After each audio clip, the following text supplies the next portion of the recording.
Qazaqstanyň paýtagty Astanada geçýän Expo 2017 çäresinde Türkmenistanyň paviljony seriginiň ilkinji günlerinden işläp başlady. Türkmenistanyň paviljonunda elektr stansiýalaryň we ilkinji türkmen älim hemrasynyň maketleri ýerleşdirildi.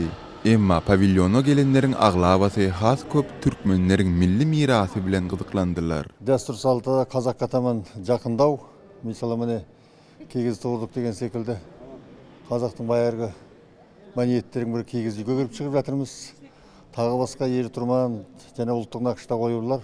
Biziň Kazak ultymyzga jakyn eken, sonu görüp turmyz. Культура очень похожа, поэтому интересует больше отличия от казахской культуры. Türkmenistanyň paviljonunda milli libaslar, gap-gaslar we kitaplar hem ýerleşdirildi. Kitap tekçelerinde Türkmen prezidentiniň ýazan kitaplary hem goýulypdyr.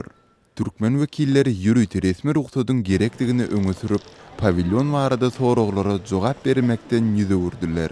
Expo 2017 sergisine 100-den hem aşa ýurt gatnaşyp, bu çäre şu ýylyň 10-njy sentýabryndan çeline dowam eder.